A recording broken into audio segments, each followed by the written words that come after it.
Well, hey, how's everybody doing today? Welcome to Sweet Tea and Prophecy. My name is Joe Hawkins. And I'm Buster Wilson. We welcome you guys to another edition of Sweet Tea and Prophecy. And That's Joe, as right. always, has got his sweet tea. And y'all pray for Brother B. He's got that sugar drink there. There we go. All right. Sweet tea and Coca-Cola. All right. Hey, we're going to have a great show today.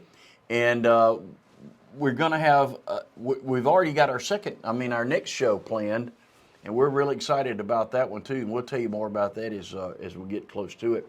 But first of all, I just want to thank everybody that's been watching because, we're just two old local yokels here in Mississippi that love the Lord and love prophecy, and just excited to share what we feel like the Lord has spoken to our hearts about it. So we're just grateful that you guys watch. We really are. Thank you for being there. Oh, absolutely. We very much appreciate it. It's very humbling to, I guess, kind of see ourselves on this camera and talking about these topics. I love to watch other pastors talk about them and other commentators talk about the current events and just the prophecies that's relevant to today. And being able to sit here with an expert such as Brother B, it's a humbling experience, and it's something that I've done for years and never thought that I would do. And it's so funny to whenever I go through my little YouTube list and you see the little sweet tea thing, and Lily's like, "Oh, do y'all got a new new video on that?" And now I can finally say, "Yeah, we got some new ones up now." So they probably go into the room and watch them for just to think that their dad and Brother B is famous. Yeah, there you go. Well, I don't know about famous, but we're having fun. Oh yeah, That's for sure. Well, the reason we do this is because we really truly believe with all our hearts that the Lord's return is upon us. And so why do we say something like that? Is that just what we hope, or do we have some actual factual reasons for saying that? Well, we do. We have some things that are occurring that Jesus himself told us would occur, things that we read about that are happening in the tribulation period, in Revelation, that we look up and, oh my goodness, those things are either happening right now or gearing up to happen. And so there are lots of things that are going on in our world that match up with what the Scripture says will be happening. And so we're very convinced that the Lord's return is upon us, and because of that, we really want to warn people. That's the watchman code, is we have to warn, or else we'll be held accountable for all the folks who didn't know. And so we want to warn people. So take this as informative. I hope at times even maybe a little entertaining, but most of all as a warning, so that you can have your heart and your life ready to meet the Lord when he comes. oh yeah, absolutely. All right, well, Joe, I thought I would take a little time today. What we wanted to do today is Pat and I, my wife, and I had the opportunity to go to the Holy Land this past April. And I'll tell you, that was one of the things that I have loved ever since I was a kid. I wanted to go to the Holy Land and be over there where Jesus was and see the places of the Bible and just be there. It didn't matter to me what we saw or where we were at, as long as we were there, because every time I saw the presentation of the Holy Land on television by someone, well, I'll tell you about the last time I saw something. It was the 700 Club, CBN. They were doing a 1-hour special on Israel, and they were talking about how Israel had advanced so far in science and in technology, and how Israel had absolutely led the world in so many things that are powerful and needed into today's world. And if you look at the map, especially if you've got the app, Google Earth, go look at the Holy Land on Google Earth. Israel, green. Everything around it, brown. And that's just a beautiful picture of what's going on. Israel is alive, and it's vibrant, and it's growing, and it's got life in it. And everywhere else it's just desert dead. And so God has really blessed Israel. And I like to remember the promise for people like us in Genesis chapter 12, where God told Abraham that he would bless those that blessed him and curse those that cursed him. And you can see all throughout history, you can see how the people that have cursed Israel are the people that are being cursed themselves. I'll give you a great example. You look at somebody like Hitler. You look at somebody like the Nazis. They killed over 6 million Jews. Boom, they're gone. They're cursed. They're a byword today. There's nothing of them left. The people who bless Israel, and I think that's one of the characteristics of the United States, is that we've been a country that has blessed Israel over and over since its creation. In fact, with the rebirth of Israel in 1948, the United States, within 30 minutes of the announcement of their Declaration of Independence, the United States was the first country to acknowledge the new nation of Israel. So I think you can look at how God's blessed us, and it's because we blessed Israel.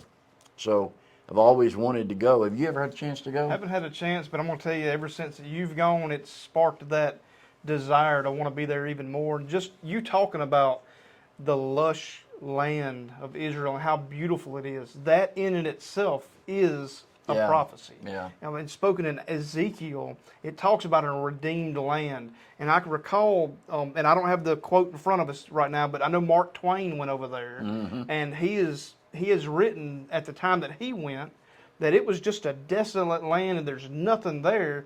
But let's fast forward a couple hundred, about 150 years yeah. or so, and what it looks like now. Yeah. Since the rebirth of Israel as a nation in 1948, it has grown to the most beautiful land on this earth. Yeah. And that's no mistake. That is a prophecy that we have had the opportunity to witness and the privilege. We're part of the generation that got to see that rebirth and to see the land be brought back to this lush green land that we see prophesied in Ezekiel and by the other Old Testament prophets. Yeah. So it's certainly a privilege to take part in that or to witness it. Absolutely. And as Isaiah, let's see, it's Isaiah 66, verse 8, it says, "Who has seen or heard such a thing?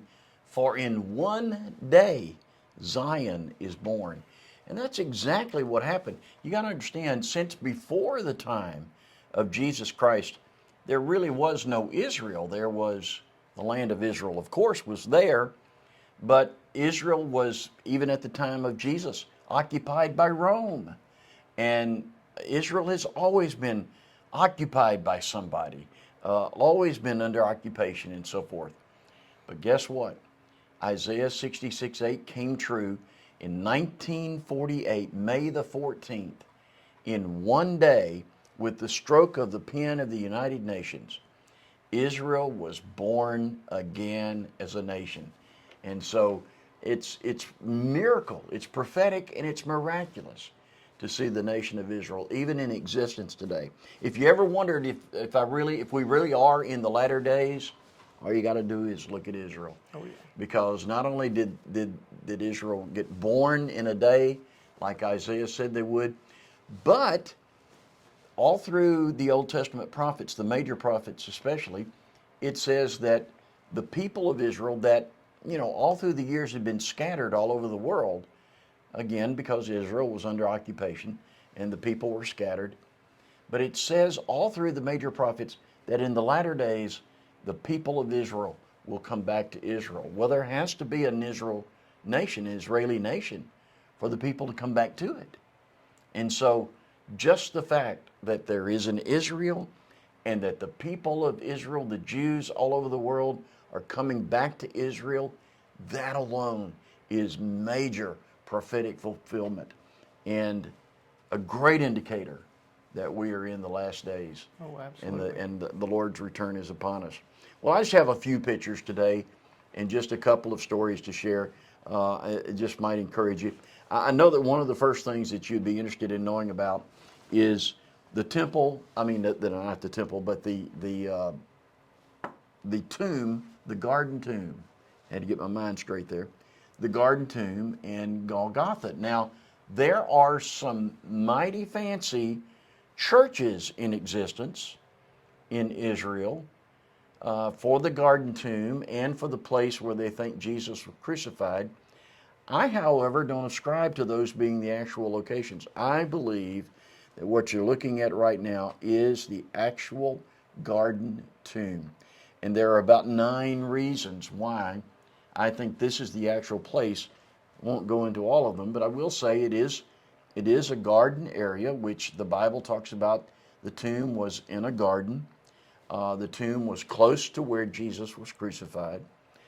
We know this was a garden from the time of Jesus because you can't see it, but down toward the bottom left of the picture, there is a stone cistern that is in the ground, and that's been there since the time of Jesus.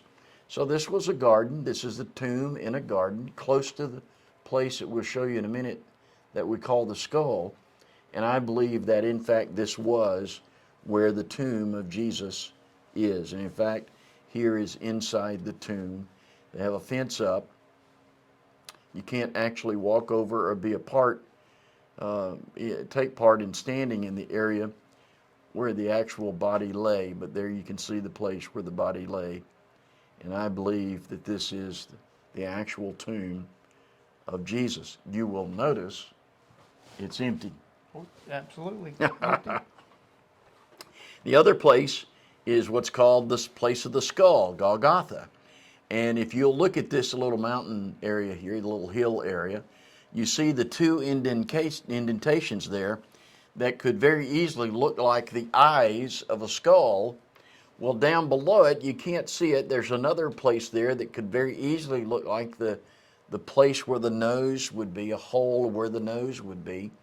And there was much more to this little hillside, but over the centuries, it's built up and so forth and gotten, filled in at the bottom and so forth. You'll notice also now that at the bottom of this, what I believe to be the most sacred place in Israel, is a parking lot. It's where the buses park. But this is called the place of the skull. And I'll tell you, if you are filled with the Spirit and you go, you will know in your heart this was in fact the garden tomb, and this is in fact where Jesus was crucified.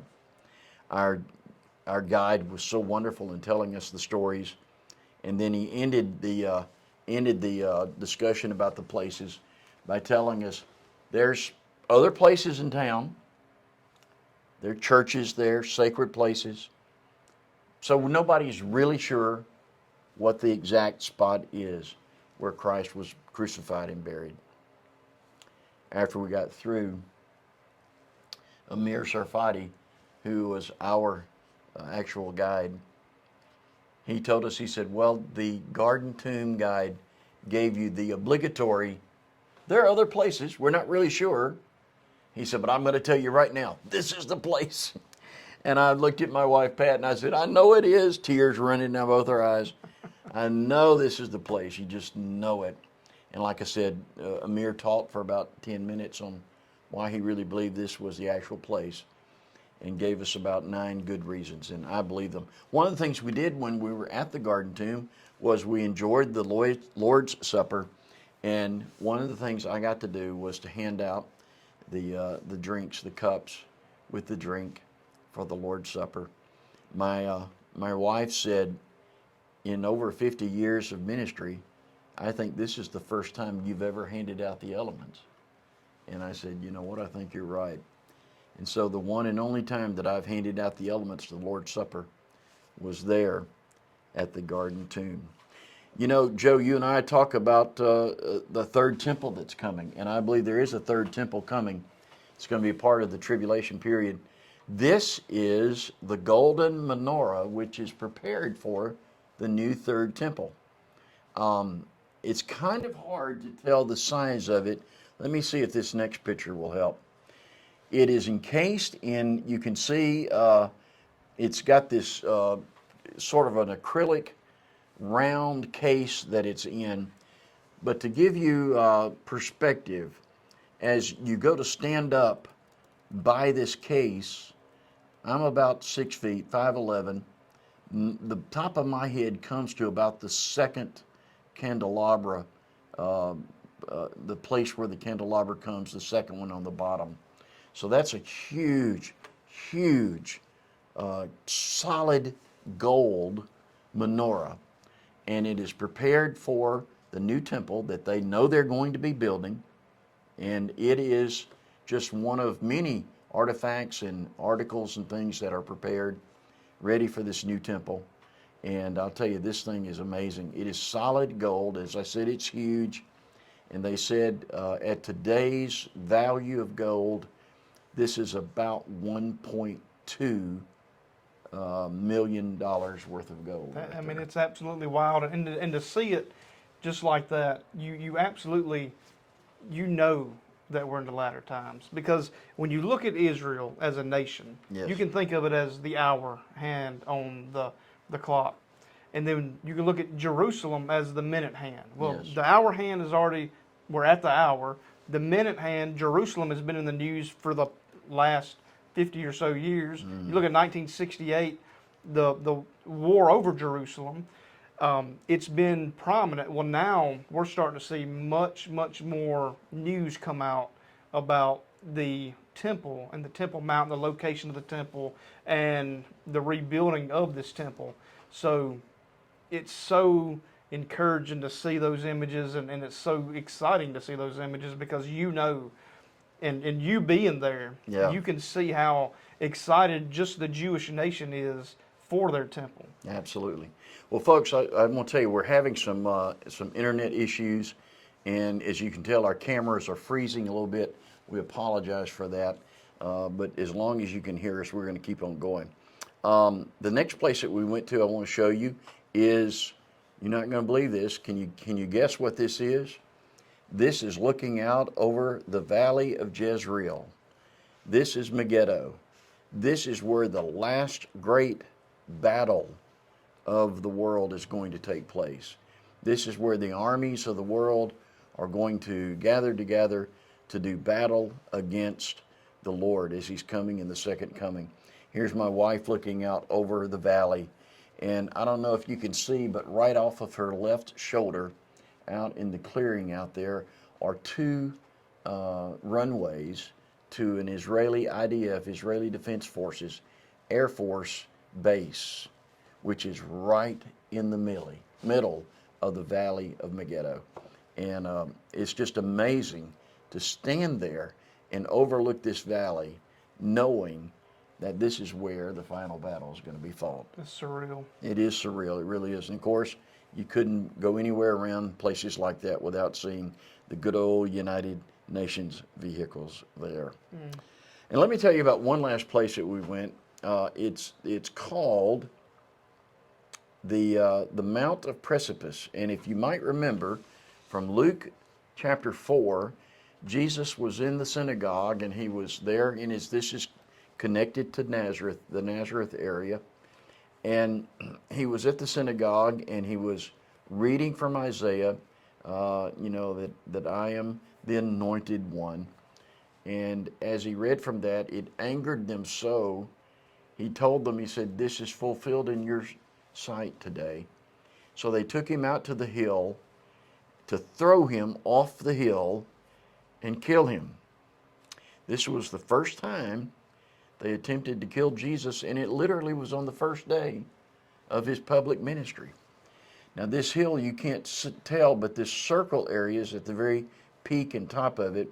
But if you stepped over the concrete ledge of that circle, you would go straight down in all directions.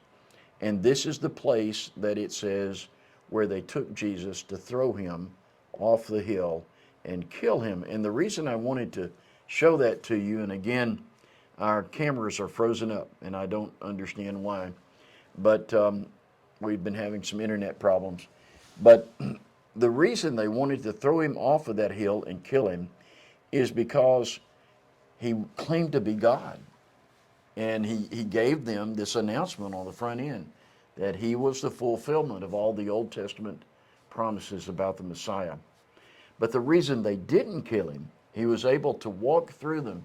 The scripture says he passed through them unharmed because it was not his hour. And Joe, I wanted to share this story at the end today because I want people to understand Jesus is going to come again, but he's not going to come again until it is his hour, till it is the moment in time that God the Father has set aside for him to go get his bride. But I'm telling you, that moment is fixed in time, and that moment is going to happen. It is. It's an appointed time. Absolutely. They, just like they could not throw Jesus off that hill and kill him before his time, then you and I are not going to see Jesus before it's time for him to come. But that time is coming, and he is coming very, very soon. Absolutely. And for those of you that are kind of like us, we wake up every day ready for the rapture, ready for it to happen. And there may be days where we're a little disappointed that it didn't happen. But we need to understand that God is not up in heaven looking down thinking, what is going on down there? Nothing down here is surprising him. Nothing down here is catching him off guard, catching him by surprise. I believe that kind of stuff is going on down there. He knows exactly what's going on down here. He's in control. We can take comfort in knowing that, and just take comfort in understanding that God's timing is perfect, and that it's his time. That's something that we don't need to concern ourselves with. Now, we enjoy and we love watching the signs of the times because we're excited for his return. And as we talked about last week, we will get a reward for that. And that is certainly something that we're looking forward to. But until that time, we have to occupy, and we just need to understand that God is in control, his time is appointed, and he'll come when he's ready to come. Absolutely. So we might as well get ready for it, right? Now, this is a weird camera angle, but it's the one camera we got working, so we'll go with it. That's right. We've been working with these cameras for the last probably hour or so. Yeah. So. And we are convinced that it's the devil not wanting us to do what we're doing today. So, devil, get behind us. Absolutely. We've been praying the Lord rebuke him, but we've gotten our show done. And listen, we're so grateful for you guys watching. We're not going to cause you to have to endure much more of this camera problem. But Joe, we've got a great show coming up next time. Why don't you tell the folks a little bit about that? Absolutely. So, in Matthew 13, we see the parable of the wheat and the tare. And that's what we're going to get into next week. We're seeing that separation of the wheat and tare within our churches. You're starting to see who is your true Christian versus who is your fake Christian. So I'm just going to read through the parable of the wheat and tare real quick so that this could be an introduction to our next episode. So Matthew 13, 24 through 30, and I'm reading from the Legacy Standard Bible. He presented another parable to them, saying, the kingdom of heaven may be compared to a man who sowed good seed in his field. But while his men were sleeping, his enemy came and sowed tares among the wheat and went away. But when the wheat sprouted and bore grain, then the tares became evident also. The slaves of the landowner came and said to him, Sir, do you not sow good seed in your field? How then does it that you have tares? He then said to them, An enemy has done this. The slaves said to them, Do you want us to go and gather them up? But he said, No. For while you are gathering up the tares, you may uproot the wheat with them. Allow both to grow together until the harvest. And in the time of the harvest, I will say to the reapers, First gather up the tares and bind them in bundles to burn them up, but gather the wheat into my barn. And so we're seeing that separation today. There was a event that I believe that I'm just convinced over the past 3 years that separation has become much more evident. We're seeing things introduced in churches like critical race theory, Yes. transgender ideology, just doctrines of demons. Yes. And speaking of doctrines of demons, that's something that we're going to go into next week as well. We're going to talk about the 1 Timothy 4:1, where it says, But the Spirit explicitly says that in the latter times some will fall away from the faith, paying attention to deceitful spirits and doctrines of demons. And some of these things that we're going to talk about next week and over the next few weeks is going to be the very much evident that there is a separation of the wheat and tare, and that there's an introduction of doctrines of demons in our churches, and you need to make sure that you are a discerning Christian to prepare yourself for this, because you could fall prey to this, and your loved ones could as well. So be sure to tune in next week, because we're going to share several articles, several clips. There's going to be some people on there that you may know. There's going to be some people on there that you may follow. And we're not here to tear anybody down. We're just here to provide you with the facts, and it's your job to do what you need to do with it. Absolutely. All right. Well, Joe, thanks so much for promoting that. And this is a lot of your passion and study, and so I'm looking forward to you sharing that with us next week. Thanks for letting me share a little bit about our Israel trip. And thank you guys for watching this week, and we appreciate so much if you continue to watch. And here's how you can really help us, especially with us being a new fledgling little program on YouTube, is if you hit the like button and the share button and the little bell notification. Boy, I'll tell you, those little actions, not much required on your part to do that, but if you'll do that for us, it absolutely spreads the news about sweet tea and prophecy and helps the YouTube algorithm like us a little bit more. So thank you for watching. We appreciate it more than you can know. Let me just also say that we're posting some information on Telegram as well. It's End Times Remnant is the site on Telegram, and if you'd like to watch there to see information that Joe and I will be posting there from time to time, you can kind of keep up with us between programs. But we thank you so much for watching. It means the world to us. God bless you for it. We pray that God will bless you richly. And more than anything else, we pray that the eyes of your heart will be enlightened, that you'll see the reality of the Lord's soon return. And it will enlighten your heart to know that the blessed hope is an imminent thing that might happen at just any moment. Imminent return of Jesus for his church. Imminent means any minute, and he might come any minute. And Joe, if folks are looking for a church home, we'd invite them to consider our place too, if they're close by. Oh, absolutely. It's a wonderful place of worship, wonderful people. They welcomed us with loving arms, and they'll do the same for you, or we'll do the same for you. All right, folks, thanks again for watching. God bless you. This has been Sweet Tea and Prophecy. We'll be back in a few days with another episode. There we go. God bless.